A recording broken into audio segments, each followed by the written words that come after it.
आपके कारनामे ऐसे हैं, मोदी आपके साथ जुड़ नहीं सकता है। हमें कोई पागल कुत्ता ने काटा है क्या कि एनडीए में हम जाके शामिल हो जाएं? बीआरएस कांग्रेस को वोटों का बंटवारा कराने के लिए तिजोरी खुली करके बैठ गई है। BJP is called the biggest jute factory of India, the biggest jumla factory and jute factory of India. Congress ने पर्दे के पीछे बीआरएस से गठबंधन कर लिया है।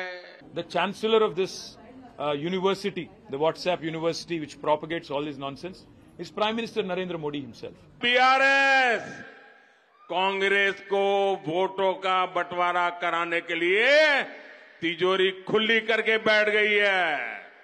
पर्दे के पीछे खेल चल रहा है, बैकडोर एंट्री ये बीआरएस और कांग्रेस की भरपूर चल रही है। इसके लिए वो राज्य की अन्य कमजोर पार्टियों को अपना सहारा बना रहे हैं। आज जब तेलंगाना में बीआरएस की हार तय है, बीआरएस का पराजय तय है,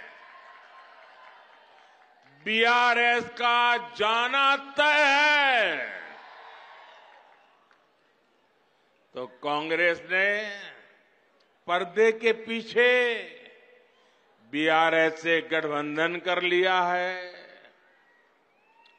कर्नाटका चुनाव में बीआरएस ने कांग्रेस की जमकर मदद की थी और अब इस चुनाव में कांग्रेस अपना कर्ज उतार रही है, क्योंकि कर्नाटक में भरपूर खजाना ये तेलंगाना की जनता से लूटा हुआ माल कर्नाटका में कांग्रेस को दे दिया गया ताकि वहां कांग्रेस जीत जाए, फिर उसको मिलकर के तेलंगाना में जिल जाए। ये बीआरएस खेल करती है भाइयों। मैं आज पहली बार एक रहस्य खोलने जा रहा हूं। खोल दूं? सच बता दूं? बता दूं? बता दूं भाइयों? पहले कभी नहीं बताया, आज बता देता हूं। और मेरे पत्रकार मित्रों से भी कहता हूं, जांच करवा लेना। 100% सच्चाई बताने आया हूं मैं आज। जब हैदराबाद म्युनिसिपल कॉरपोरेशन का इलेक्शन हुआ, भारतीय जनता पार्टी 40-45 सीटें जीत करके आ गई। 48 किसी को बहुमत नहीं मिला। केसीआर को सपोर्ट की जरूरत थी और आपने देखा होगा हैदराबाद कॉरपोरेशन के चुनाव के पहले वो एयरपोर्ट में पूरी फौज लेकर के मेरा स्वागत करने के लिए आते थे, बढ़िया बढ़िया माला पहनाते थे, बहुत सम्मान करते थे। याद है ना? फिर क्या हुआ भाई? अचानक बंद हो गए। अचानक इतना गुस्सा क्यों निकल रहा है? इसका कारण यह है कि हैदराबाद के चुनाव के बाद, ये भी तारीख चेक कर ले मीडिया वाले, वो दिल्ली मुझे मिलने आए, बहुत बढ़िया मुझे शाल उड़ाई, बहुत मुझे आदर किया और इतना प्यार दिखाया, इतना प्यार दिखाया, ये केसीआर के कैरेक्टर में ही नहीं है। और फिर मुझे कहने लगे कि आपके नेतृत्व में देश प्रगति कर रहा है, हम भी एनडीए का हिस्सा बनना चाहते हैं, आप हमें एनडीए में शामिल कर दीजिए। मैंने कहा आगे क्या? बोले हैदराबाद में म्युनिसिपल कॉरपोरेशन में हमारी मदद कर दीजिए। मैंने केसीआर को कहा, आपके कारनामे ऐसे हैं, मोदी आपके साथ जुड़ नहीं सकता है। हैदराबाद में हमें विपक्ष में बैठना पड़ेगा तो बैठेंगे। केसीआर की सरकार हमारे कार्यकर्ताओं पर जुल्म करेगी तो जुल्म सहेंगे, लेकिन हम तेलंगाना की जनता से दगा नहीं कर सकते हैं। That is the reason why this party, BJP, is called the biggest jute factory of India. The biggest Jumla factory and jute factory of India is Bharatiya Janata Party. And the chancellor of this university, the WhatsApp university which propagates all this nonsense, is Prime Minister Narendra Modi himself. What I found amusing are the white lies of Honorable Prime Minister, clearly fabricated. And, I think he should start writing scripts for movies. He'll make a great storyteller and a great story writer. తప్పకుండా మంచి మంచి స్టోరీలు రాయొచ్చు ప్రధానమంత్రి గారు. Oscar award కూడా వస్తుంది ఆయన యాక్టింగ్ కి, ఆయన స్క్రిప్ట్ రైటింగ్ స్కిల్స్ కి. డెఫినెట్ గా ప్రయత్నం చేస్తే మంచిది.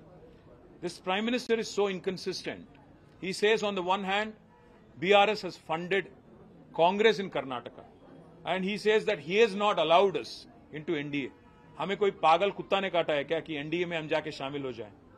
आज पूरे के पूरे पार्टी आपको एनडीए को छोड़ के बाहर जा रहे हैं. आपको अगर आप देखेंगे, शिवसेना छोड़ के गई है आपको, जनता दल यू आपको छोड़ के गई है, तेलुगु देशम आपको छोड़ के गई है, शिरोमणि अकाली दल आपको छोड़ के गई है. साथ है कौन आपके? सीबीआई, ईडी, आईटी, इनके अलावा है कौन आपके एनडीए में? आज प्राइम मिनिस्टर ये मानते हैं अपने आप को कि वो बहुत क्लीन आदमी है और बाकी पूरा दुनिया करप्ट है. प्राइम मिनिस्टर को मैं याद दिलाना चाहता हूं, क्या हो गया हिमंत बिस्वा शर्मा पे जो केस था, आपके पार्टी में शामिल हो गए, केस गायब. हमारे यहाँ के जो एमपी हैं, सीएम रमेश और सुजना चौधरी, उन पे आरोप लगाए, केस भी लगाए, ईडी, सीबीआई, आईटी. क्या हो गया केसों का? नारायण राणे पे केस क्या हो गया? ज्योतिरादित्य पे, सिंधिया पे जो केस थे, आपके साथ शामिल होने के बाद क्या हो गया? और आप जब बात करते हो प्राइम मिनिस्टर साहब कि फैमिली पॉलिटिक्स, डायनेस्टी, मैं आपसे पूछना चाहता हूं, है कौन अनुराग ठाकुर? धुमाल के बेटे नहीं है. ज्योतिरादित्य सिंधिया कौन है? माधवराव जी के बेटे नहीं है क्या? है कौन जय शाह? कोई क्रिकेटर है? कोई बहुत बड़े कोच हैं? कौन है जय शाह? क्या आपने उनको बीसीसीआई के जनरल सेक्रेटरी बना दिया? आप जब बात करते हो प्रधानमंत्री जी, सोच के संभल के करना, क्योंकि केसीआर फाइटर है, वो चीटर के साथ काम नहीं करते.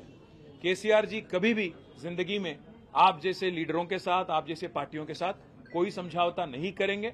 हम पूरे विश्वास के साथ ये कहते हैं, हम कोई दिल्ली के गुलाम नहीं है, हम गुजरात के गुलाम नहीं है, दिल्ली के गुलाम नहीं है. हम तेलंगाना जनता के आशीर्वाद से आज तेलंगाना में 2 बार चुने गए. डेमोक्रेटिकली इलेक्टेड गवर्नमेंट हमारी है. अगर आपको लगता है कि आपके डराने से, आपके चिल्लाने से, आपका गला फाड़ फाड़ के बोलने से लोग यहां पे बहक जाएंगे और एक बहकावे में आएंगे, तो आपकी नादानी है. और एक बात भी मैं कहता हूं, उन्होंने ये भी कहा कि हमारे चीफ मिनिस्टर ने उनके पास जाके परमिशन लिया कि मुझे चीफ मिनिस्टर बनाना था. मैं प्रधानमंत्री जी को याद दिलाना चाहता हूं, अगर हमारी पार्टी की कोई फैसला अगर लेना है तो हमारे पार्टी के विधायक लेंगे, हमारे पार्टी के पॉलिट ब्यूरो लेंगी. आपसे नो ऑब्जेक्शन सर्टिफिकेट लेने की क्या नौबत आ पड़ी है? हमें कोई फर्क नहीं पड़ता कि मोदी या बीजेपी क्या मानती है, क्या किसको देखना चाहती है. यहाँ पे तेलंगाना जनता आज केसीआर जी को तीसरी बार मुख्यमंत्री बनाने के लिए, चुनने के लिए तैयार है. आप कितना भी गला फाड़ लें, कितना कुछ भी बोल लें और कितने भी झूठ बोल लें, जितने भी सफेद झूठ आप बोलें, आप कुछ भी नहीं कर पाएंगे. और मैं आज चैलेंज करता हूं बीजेपी को. पिछली बार जो चुनाव हुए थे तेलंगाना में 2018 में, आपके 105 विधानसभा के कैंडिडेट की डिपॉजिट जब्त हो गई, जमानत जब्त हो गई थी. मैं चैलेंज करता हूं, अगर दम है बीजेपी में, नड्डा में, अमित शाह में, नरेंद्र मोदी में और जितने भी और लीडर हैं, आइए. Tourist sir welcome to Telangana, हमें कोई इतराज नहीं. आप आइए, गला फाड़ फाड़ के बोलिए, तेलंगाना जनता को समझाइए कि किया क्या आपने तेलंगाना के लिए पिछले 9 साल में. और कोई अगर वोट देना भी चाहे तो क्यों दें आपको. मैं चैलेंज करता हूं, पिछली बार 105 सीटों में आपकी जमानत जब्त हो गई थी, इस बार 110 सीटों में आपकी जमानत जब्त हो जाएगी. और इस बार आपको एक भी एमपी आपको तेलंगाना से नहीं मिलेगा, क्योंकि आप इतने झूठ बोल चुके हो, इतने कारनामे कर चुके हो. और सबसे अहम बात ये पूछना चाहता हूं प्राइम मिनिस्टर, आप ये मानते हो अपने आप को कि अब बहुत ही साफ इंसान हो, बहुत ही करप्ट क्या बोलते हैं उनको, क्लीन इंसान हो, तो आप क्यों मुकर गए? जेपीसी अदानी के मामले में जेपीसी से क्यों डरते हो? अदानी के मामले में एक बार भी प्रेस के आगे आके क्यों नहीं बोलते हो? जब श्रीलंका की गवर्नमेंट ने खुद कहा कि वो दबाव में उनको लाया गया, भारत सरकार की तरफ से प्राइम मिनिस्टर मोदी ने खुद श्रीलंका प्रेसिडेंट को बोला कि आपको एक 6,000 करोड़ वाला कॉन्ट्रैक्ट अदानी को देना है, क्यों आप आज तक नहीं क्लैरिफाई करते हो? क्यों आप बोलते नहीं हो? हर किसी को डरा के धमका के जो काम चलाने की तरीका आपने सीखा है, मैं प्रधानमंत्री जी आपसे कहता हूं, ये तेलंगाना में ना चलेगी। आपकी जितने भी यहां पे साजिशें हैं, आपकी जितने भी यहां पे कोशिशें हैं, सारे के सारे नाकाम रहेंगे।